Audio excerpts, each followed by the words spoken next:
को मालूम है, उत्पाद विभाग के सिपाहियों की नियुक्ति प्रक्रिया और शारीरिक दक्षता परीक्षण जो है वो 22 अगस्त से प्रारंभ हुई थी। उसमें दिनांक 2 सितंबर तक 7 केंद्रों पर ये बहाली हो रही थी। उसमें 12 अभ्यर्थियों की दुखद मृत्यु के पश्चात इस प्रक्रिया को कुछ समय के लिए स्थगित किया गया था। माननीय मुख्यमंत्री जी के द्वारा इसकी समीक्षा की गई और इसको हम लोग अब आगे बढ़ाने की दिशा में आगे बढ़ेंगे। मैं आपको ये बताना चाहता हूं कि यह निर्णय लिया गया है कि अभी तक इसमें करीब 5,13,000 अभ्यर्थियों के द्वारा आवेदन भरा गया था और तकरीबन 4 लाख अभ्यर्थियों की दौड़ की प्रक्रिया इसमें समाप्त हो चुकी है। उस 4 लाख अभ्यर्थियों की दौड़ की प्रक्रिया में एक्चुअल जो अटेंडेंस हुआ है, जिन लोगों ने एक्चुअल दौड़ में जिन लोगों ने हिस्सा लिया है वो तकरीबन 1,87,704 हैं।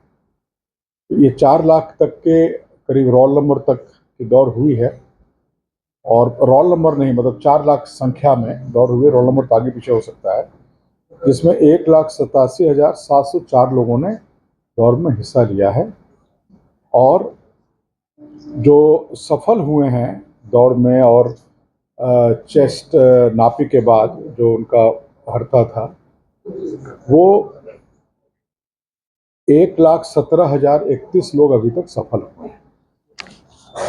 अभी तकरीबन 1,13,14,000 की दौड़ अभी और बची हुई है।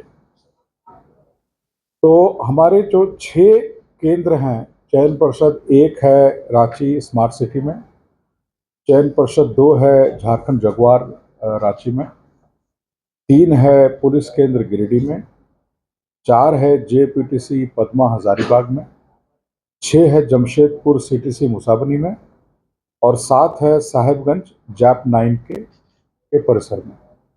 तो इन सब जगहों पर अब हम लोग जो 2 दिन का हमारा बचा हुआ था 3 और 4 का, ये हम लोग 10 तारीख से प्रारंभ करेंगे। इसी महीने के पहले हम लोग प्रतिदिन 6,000 लोगों को बुला रहे थे।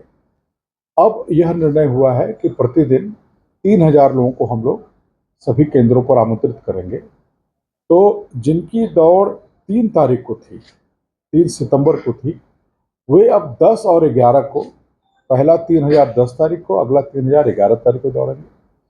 जिनकी दौड़ 4 तारीख को थी अंतिम दिन, वे अब 12 और 13 को दौड़ेंगे। तो ये 6 केंद्रों की बहाली जो है ये 13 तारीख को हम लोग समाप्त कर चुके हैं। उसके बाद हमारा बचेगा पलामू का चियाकी केंद्र। तो यह निर्णय लिया गया है कि पलामू के चियाकी केंद्र में जिन लोगों की दौड़ बची हुई है उनकी दौड़ अब पलामू में नहीं करके उनको शेष जो 6 हमारे जगह हैं उन 6 स्थलों पर उनको डिस्ट्रीब्यूट कर दिया जाएगा। तो ये चूंकि 14 से लेकर के 17 तक अवकाश है, उस बीच में मिलादुल नबी भी का भी पर्व है और विश्वकर्मा पूजा है और संभवतः कर्मा का भी डेट निकला हुआ है।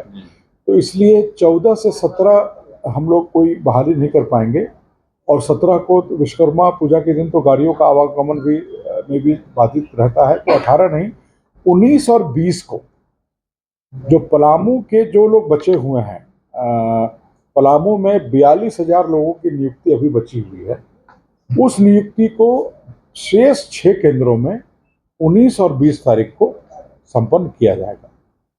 JSCC के द्वारा कल से लेकर परसों तक ये जो परिवर्तन हो रहा है डेट का और स्थल का, ये हम लोग कल से परसों तक उनका एडमिट कार्ड जो है, फ्रेश एडमिट कार्ड उनके साइट पर अपलोड हो जाएगा। तो जो अभ्यर्थी हैं वो एडमिट कार्ड अपना अपलोड कर सकते हैं। उनको पता चल जाएगा कि उनको किस तारीख को किस